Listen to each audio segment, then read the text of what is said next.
आज के इस वीडियो में एक बार फिर स्वागत। बच्चों, आज का जो टॉपिक है बहुत इंपॉर्टेंट टॉपिक है आपको लिए शीघ्र सफलता प्राप्त करने के लिए तीन कदम। पहला कदम है स्पष्टता, क्लियरिटी। आप क्या चाहते हो ये क्लियर होना चाहिए। आपका गोल क्या है, आपका उद्देश्य क्या है, आपका इस कॉलेज में, इस इंस्टीट्यूट में, इस ब्रांच के अंदर आपका एडमिशन लेने का, पढ़ने का, ट्रेनिंग करने का क्या गोल है। आप सर्विस करना चाहते हो, गवर्नमेंट जॉब करना चाहते हो, या किसी एमएलएम कंपनी में जाना चाहते हो, या अपना खुद का बिजनेस करना चाहते हो, तो आपका गोल क्या है स्पष्ट होना चाहिए। और आपको ये गोल प्राप्त करने के लिए आपको क्या कार्य करने हैं ये भी स्पष्ट होना चाहिए। आपके प्रैक्टिकल में कितने नंबर आने चाहिए, थ्योरी में कितने नंबर आने चाहिए, आपका जो रिजल्ट है उसमें आप कितने, आपका जो एनुअल एग्जामिनेशन है उसमें आपको कितने अंक लाने हैं, ये आपका गोल होना चाहिए और वो स्पष्ट होना चाहिए। इसलिए जो सफलता प्राप्त करने के लिए, आपकी को सफलता प्राप्त करने के लिए जो पहला जो कदम है वो है आपका उद्देश्य वो स्पष्ट होना चाहिए। क्लियरिटी इज द पावर, स्पष्टता ही शक्ति है। वापस बोलिए, क्लियरिटी इज द पावर, स्पष्टता में ही शक्ति है। आपका उद्देश्य स्पष्ट होना चाहिए। दूसरी बात है कंसिस्टेंट एक्शन, लगातार प्रयास, लगातार एफर्ट। आपने पहले गोल बना लिया, अब उस गोल को प्राप्त करने के लिए आपको लगातार प्रयास करने पड़ेंगे, नियमित रूप से आपको प्रयास करने पड़ेंगे। तो नियमित प्रयास आपको करने पड़ेंगे और इसके लिए आपको भटकाव आएंगे, बीच के अंदर स्थितियां बनेगी, तो उनसे आपको डरना नहीं है।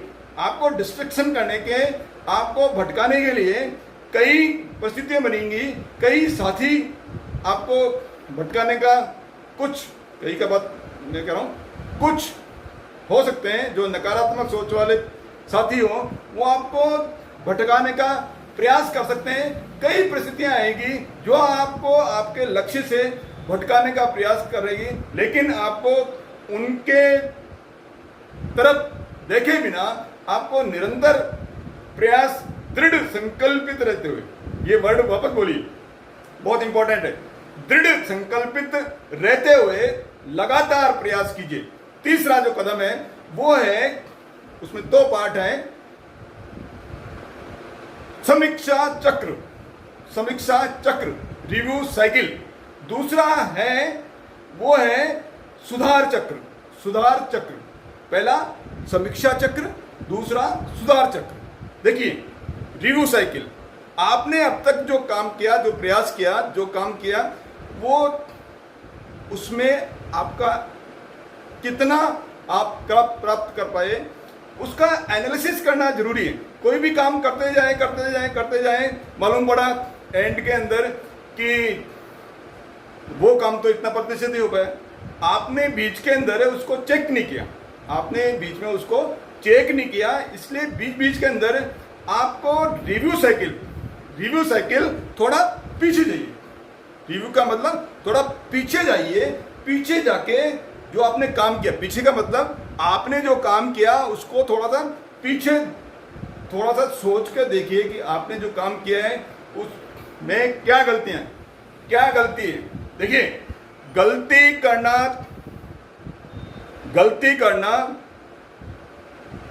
पाप नहीं है, या गलती करना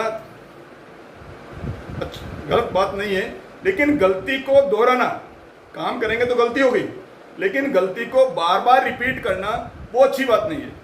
गलती को बार बार रिपीट करना, दोहराना वो अच्छी बात नहीं है। एक बात मालूम पड़ने के बाद में कि ये चीज, ये गलती इस कारण से हुई है, यदि अपन बार बार उसको रिपीटेडली वही गलती बार बार करेंगे तो ये अच्छी बात नहीं है। तो गलती को दोहराना अच्छी बात नहीं है। गलती हो जाए उसमें कोई प्रॉब्लम नहीं, काम करेंगे, गलतियां होगी, कई गलतियां होगी, लेकिन सेम मिस्टेक को बार बार रिपीटिशन नहीं होना चाहिए, इस आदत को बनाइए। तो ये आदत कब आएगी?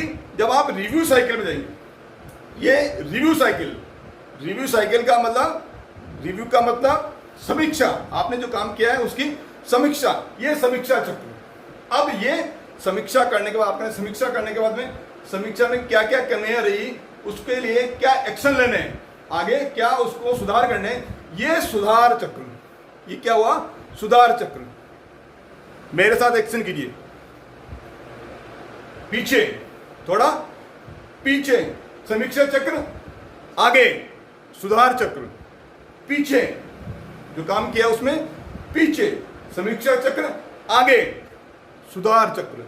तो समीक्षा करके अपनी गलतियों को आप निरंतर रूप से जब सुधार करेंगे तो निश्चित रूप से आप जो चाह रहे हो वो कम समय में प्राप्त कर पाओगे।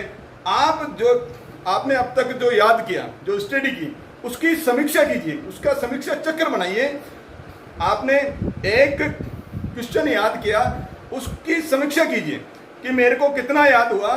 उसको, किताब को या बुक को बंद करके वापस अपनी रिपीटिशन करो अपने माइंड के अंदर कि मेरे को कितना याद हुआ। तो आपकी ये मालूम पड़ जाएगा कि आपका लेवल क्या है, कितनी आपको याद हुआ, कितना परसेंटेज आपको याद हुआ, और उसके अंदर क्या क्या गलतियां आप किया है। तो उसको वापस क्या करेंगे, आगे सुधार चक्र के अंदर सुधारेंगे। तो वापस रिव्यू साइकिल, ये एक बार में नहीं होगा, 2-3 बार में आपको ये कार्य करना पड़ेगा। 2-3 बार आपको क्या करना पड़ेगा, समीक्षा चक्र में जाना पड़ेगा, और फिर 2-3 बार आपको सुधार चक्र में जाना पड़ेगा। तो रिव्यू साइकिल और ये जो है इंप्रूवमेंट साइकिल, ये करते हुए और आप अपने कार्य के अंदर बहुत अच्छी तरह से सफल हो पाओगे। तो अच्छे अंक प्राप्त करने के लिए मैंने बताया था 3 स्टेप। पहला स्टेप, स्पष्टता होनी चाहिए, आपका उद्देश्य क्या है वो स्पष्ट होना चाहिए। उद्देश्य प्राप्त करने के लिए दृढ़ संकल्पित निरंतर प्रयास होना चाहिए। और तीसरा है, आपको वो उद्देश्य प्राप्त करने के लिए समीक्षा करना जरूरी है, और समीक्षा के उपरांत उसको सुधार करना जरूरी है। ये जब हम अपनी आदतों में जब आ जाएगा तो निश्चित रूप से आपके बहुत अच्छे अंक आएंगे, और जब अच्छे अंक आएंगे और अच्छे, ये सब आप जब अपने जीवन में उतारोगे ना, तो केवल परीक्षा में ही सफल नहीं होंगे, केवल परीक्षा में ही अंक नहीं आएंगे। आप अपने दैनिक जो चर्या है, आपका हाव भाव, आपका चाल चलन, वो सब, आपका जो कॉन्फिडेंस, आपका आत्मविश्वास, वो बढ़ जाएगा। मैं आप सबका आत्मविश्वास बहुत अच्छा करना चाहता हूं, और ये जो वीडियो है मैं उसी दृष्टि से नियमित रूप से देने का प्रयास कर रहा हूं। आप इस वीडियो को, इन वीडियोस को जितना हो सके अपने साथियों को शेयर कीजिए, ताकि ज़्यादा से ज़्यादा साथी इस वीडियोस का, या ये जो सकारात्मक सोच के लिए मैंने जो अभियान चलाया है, उसका लाभ उठा सकें। आपको कुछ नहीं करना है, आपको इसमें कुछ नहीं करना है, केवल आपको एक बटन दबाना है, आपका कुछ नहीं गए, लेकिन आपने शेयर कीजिए। शेयर के लिए बटन दबाया, कुछ नहीं किया, लेकिन आपके जो शेयर, इस एक बटन से कई बच्चों को इसका लाभ होगा। और बच्चों को तो लाभ ही होगा, लेकिन जब बच्चों को, कई छात्रों को लाभ होगा, और जब हमें मालूम पड़ेगा, मुझे मालूम पड़ेगा कि मेरे द्वारा ये जो किया जाए, जो प्रयास है, वो सकारात्मक मैं अनुभव कब करूँगा, जब आपकी तरफ से अच्छे अच्छे कमेंट आए कि बहुत अच्छा, बहुत अच्छा, और कई आ रहे हैं, कई ढेर सारे कमेंट आपके द्वारा मेरे को मिल रहे हैं। तो आपके द्वारा जो कमेंट जो आ रहे हैं, या जो शेयर और किए जा रहे हैं, आप वीडियो जो लाइक कर रहे हैं, वो मेरे को और अच्छा प्रदर्शन करने के लिए, और अच्छे अच्छे वीडियोस लाने के लिए प्रोत्साहित कर रहे हैं। तो मैं जब आपको प्रोत्साहित कर रहा हूं, तो आप भी मेरे को प्रोत्साहित कीजिए। मोटिवेशन का काम केवल मेरा ही नहीं है, मोटिवेशन का काम आपका भी है। आप भी मेरे को मोटिवेट कीजिए। बहुत बहुत धन्यवाद मेरे साथ बने रहने के लिए, बहुत बहुत धन्यवाद।